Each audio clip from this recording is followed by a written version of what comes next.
Well guys, it's rare that I ever make a video where I talk about a product I did not like. But I felt like this product, it warranted a little bit of a negative review, I guess you could say.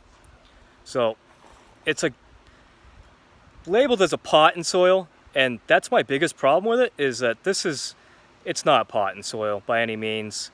I bought it because I was on my way home and I figured I'd stop at the store. I really needed to plant some microgreens. I've been falling behind in that. And so yeah, let me show you a little bit about what it is. All right, so this is it. Ace pot and soil. So they say on the bag that it's pot and soil.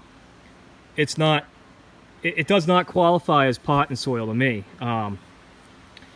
Probably should have known when I looked at the ingredients, but nothing seems too horribly off, but you know, except for like sand, that's definitely weird. But it also composted forest products. I've seen that in some, you know, high-end pot and soil. But as soon as I took this stuff out of the bag, I bought 4 bags of it because it was only $4 a bag, and they sell it by weight. Which, when you see that on a pot and soil, you can assume that it's very wet, which it was. But so yeah, so $4 a bag. I figured, yeah, I'll take 4 of them. If I like it, I'll have a little bit of it. If I don't like it, you know, no big deal. It wasn't expensive. This is what it looks like. This has been sitting out in the sun though, so this isn't how it came out of the bag. To me, it's kind of like mulch with mud mixed in. And it says on the bag that there's perlite in this, but there's very, very few specks of perlite in this stuff. And it's gross.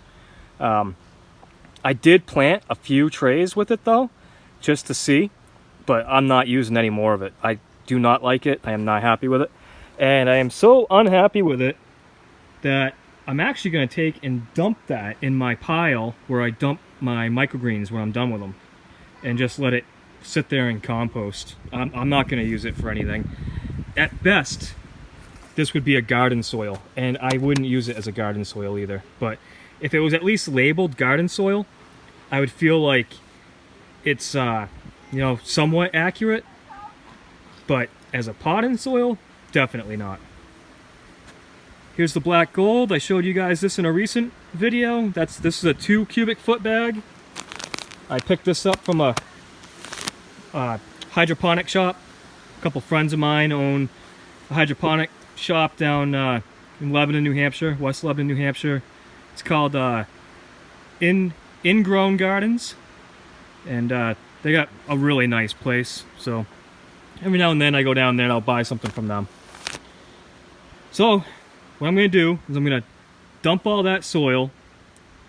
And oh, the other thing is, when I first saw it, I opened up the bag and knew it was disgusting, and thought, well, maybe I can screen it. And I couldn't get like any of it to go through the screen. That's how chunky and nasty it is.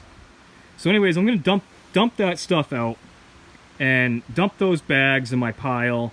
And then I'm going to go grab the, I'm going to open up this black gold and I'll show you what that looks like. So in comparison, here is the black gold that I just dumped out of the bag. It's a huge difference. Tons of perlite, really light, really fluffy. Great stuff.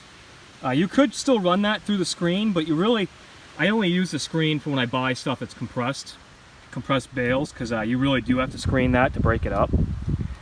But yeah, so big difference. Parker, what do you think of this soil? It's light. It's light? Light and fluffy? Can you give me a big smile for the camera? Good enough. Yep. So I just wanted to point that out because, you know, I'm always telling everybody, just go ahead and buy any soil and try it. Some are obviously better than others, but usually you can't go wrong just trying a pot and soil. In this one case, this is the first time I've ever bought a pot and soil that I refused to even use. So that's it. With that, I am out.